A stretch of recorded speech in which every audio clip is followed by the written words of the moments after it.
J'ai souvent dit que la vengeance est une confession de douleur. Et j'ai bien peur d'avoir des confessions à te faire, voyageur. Je confesse que j'ai des problèmes. Je sais que j'ai des problèmes. J'en ai toujours eu. Et ce n'est pas difficile à voir pour les gens. Mais il y en a quelques-uns, comme la colère, qui parfois peuvent m'emmener dans des endroits où je préférerais ne pas être. Mais cette fois c'est pire, parce que je t'emmène avec moi. Et je confesse que tout au long de ce voyage, je vais faire des choses horribles. Horribles. Mais je ne m'en excuserai jamais. Je ne suis qu'un serviteur à présent. Je vais là où le cercle me mène.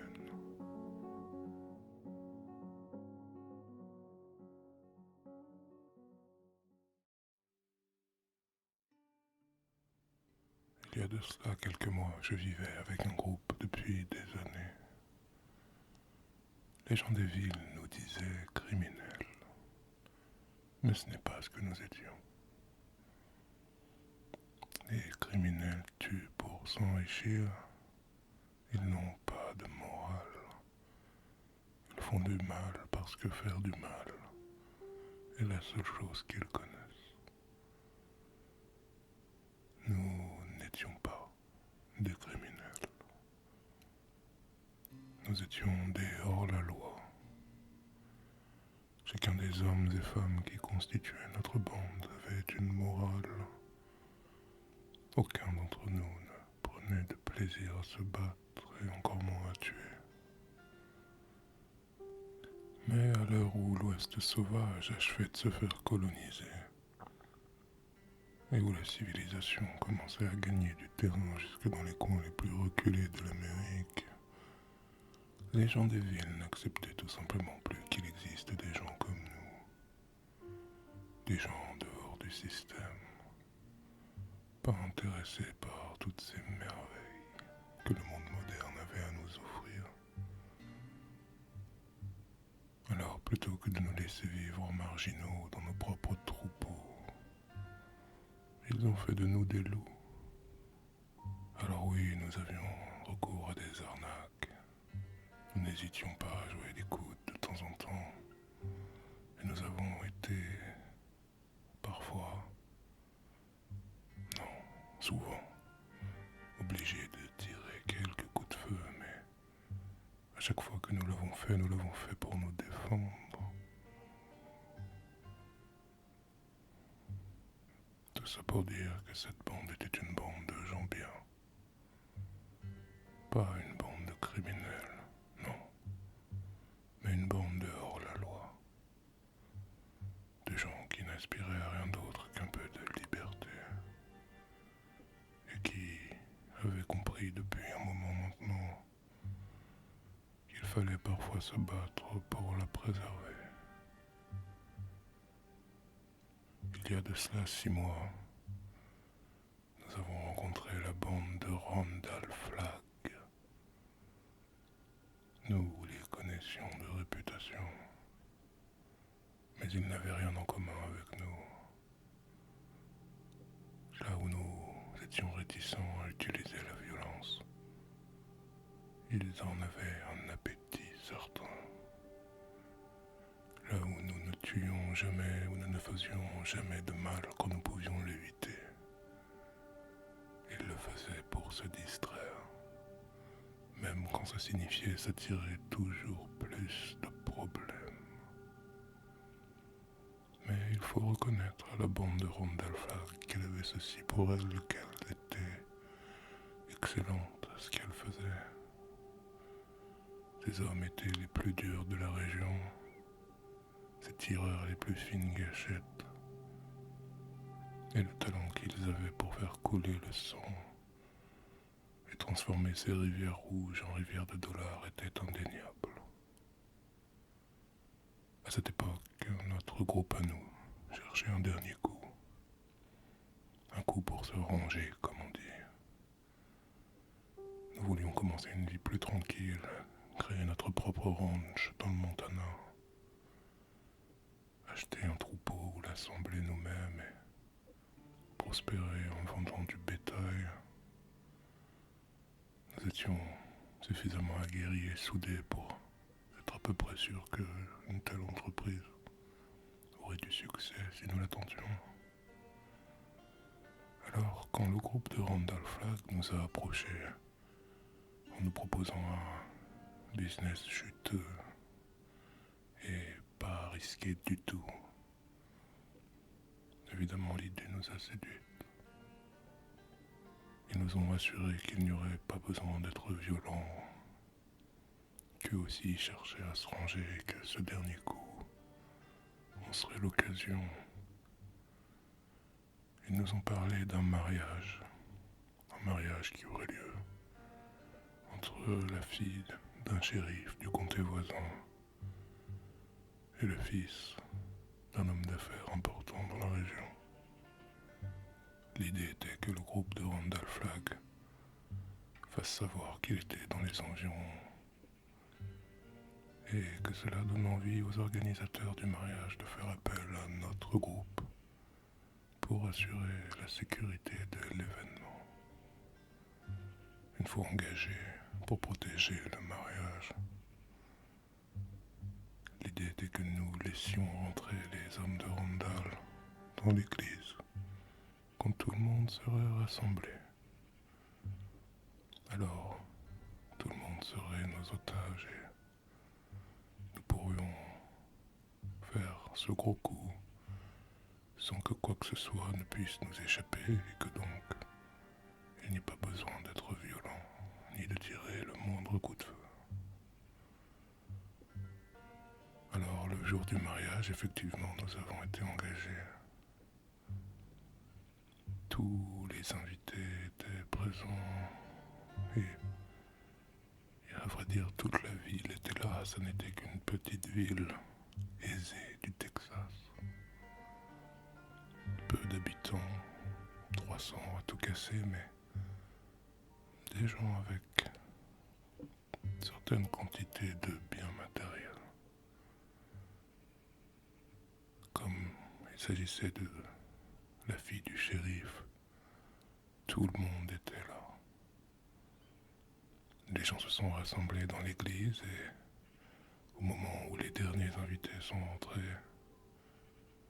le groupe de Randall est arrivé. Nous les avions laissés rentrer au compte-gouttes avec leurs armes à feu alors que nous avions dit à tout le monde de se désarmer avant. C'est quelque chose qui se fait beaucoup dans les mariages. Le shérif lui-même était d'accord avec cette idée que pour éviter tout incident, tout le monde soit désarmé. Alors quand nous avons retourné nos chapeaux, que les hommes de Randall se sont manifestés et qu'ils avaient tous une arme à feu, les gens ont compris que nous étions avec eux. Personne n'a posé de problème et nous nous sommes retrouvés dans une église avec peut-être 300 personnes, les mains en l'air, hommes, femmes et enfants, même le prêtre. Il avait commencé son discours quand il a compris et il n'a plus rien dit jusqu'à la fin du braquage, mais il n'a pas été silencieux pour autant. Tout du long, nous entendions ses dents claquer. Clac, clac, clac, clac, clac, clac, clac, clac. Comme si le pauvre diable n'avait jamais vu une arme à feu de sa vie. Au début, certains ont cru qu'il s'agissait d'une blague, disons qu'ils ont eu du mal à comprendre que la sécurité soit au centre de ce coup monté. Alors, la mariée a commencé à dire que tout ça n'était qu'un malentendu et elle ne se taisait pas. Elle était comme hystérique et elle était partagée entre l'énervement et l'incrédulité. Alors, comme elle ne se taisait pas, un des hommes de Randall Flagg a pris sa tête et l'a cognée contre le piano. Il a cogné sans s'arrêter jusqu'à ce qu'il ne reste plus aucune dent à son sourire. Un sourire qu'elle n'utiliserait sans doute de toute façon plus jamais. Nous n'étions pas d'accord pour cette démonstration de violence. C'était inutile. Et là, je crois que nous avons tous commencé à comprendre. Ils avaient fait de nous des complices. Et maintenant toute la violence qu'ils allaient déployer serait aussi la nôtre, qu'on soit d'accord ou pas.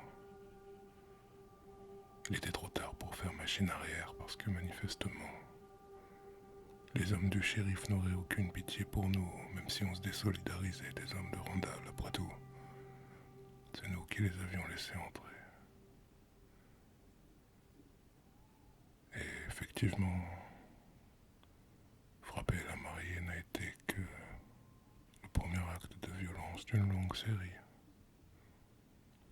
L'idée était qu'une fois que toute la ville serait dans cette église, nous laissions partir une moitié pour aller chez eux chercher tout ce qu'il y avait de valeur, pendant que l'autre moitié était otage, et en expliquant clairement que si qui que ce soit tentait d'aller prévenir les forces de l'ordre du village voisin, ou oublier des choses précieuses, nous allions abattre l'autre moitié des otages. Et je crois qu'après avoir frappé comme ils ont frappé la mariée, tout le monde les a pris au sérieux. La première moitié s'en est allée comme convenu au bout de 30 minutes. Tout le monde était revenu. Pas un des invités ne manquait à l'appel. Des montres, des bijoux, des coffres forts, des billets, des dollars. Tout le monde avait ramené quelque chose de précieux. Alors Randall Flagg a expliqué à l'autre moitié que c'était maintenant à leur tour d'aller chercher tout ce qu'ils avaient de précieux pour nous le donner.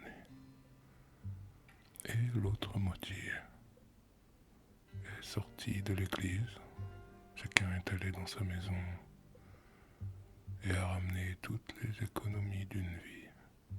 Et au bout de 30 nouvelles minutes, chacun d'entre eux était revenu. Personne ne manquait à l'appel. Bien souvent dans ce genre de prise d'otage, quand il n'y a que quelques personnes, il y a toujours quelqu'un qui fait faux bond. Mais là, avec 300 invités, c'était comme si personne n'avait eu la lâcheté suffisante pour être responsable de la mort des 150 autres. Et je crois que tous les otages qui ont eu le moindre doute n'avaient qu'à regarder le visage sanglant de la mariée pour comprendre que les hommes qui étaient là et qui maintenaient les otages en joue ne bluffaient pas, malheureusement. Déjà à ce stade, nous n'aurions pas pu pardonner à Randall et à son groupe. Au moment où nous nous apprêtions à partir, que nous avions chargé toutes les richesses dans une diligence, le père de la mariée, le shérif, qui était là en civil évidemment, avec tous ses adjoints, ont tenté quelque chose de stupide. Bam, bam, bam, bam. 4 coups de feu. Et 4 corps à terre. Les hommes de Randall Flagg n'étaient pas du genre à se laisser avoir par quelque chose de stupide. Les nôtres non plus d'ailleurs. Mais jamais nous n'aurions tiré sur le propre père de la mariée et ses adjoints. Ce n'étaient pas nos méthodes, ils auraient tout à fait pu être contrôlés. Ils n'avaient pas besoin de se servir des armes, mais je crois que les hommes de Randall Flagg prenaient plaisir à ça. approuvé l'idée d'abattre le père de la mariée, et qui plus est un shérif totalement réjouissante. Mais ce qui s'est passé ensuite était encore pire. Au moment de sortir, j'ai vu un grand nuage de fumée au loin. Et j'ai entendu dans le vent des cris que je ne reconnaissais que trop bien. Des Indiens, avant même que nous n'ayons pu monter sur nos chevaux. Toute l'église était encerclée.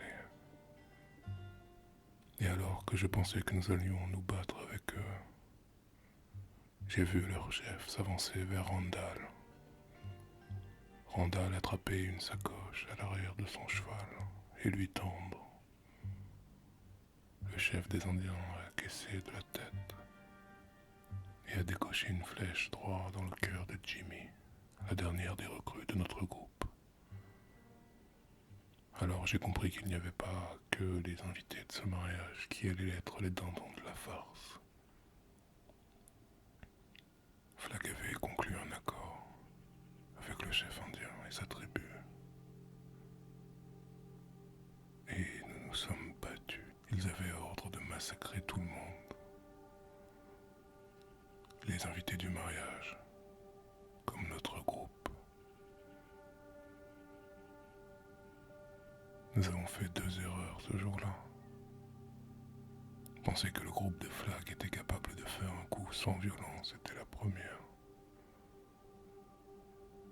Se dire qu'il nous pensait assez fort pour ne pas avoir l'intention de nous trahir a été la seconde.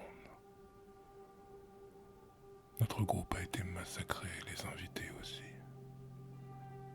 Peut-être que nous avons été en tout et pour tout une dizaine à nous en sortir. 9 invités. Et moi. De toute notre bande, il ne reste que moi et mes confessions. Mes amis, ma compagne, mon frère, mon mentor, mes frères d'armes. Tout le monde est mort.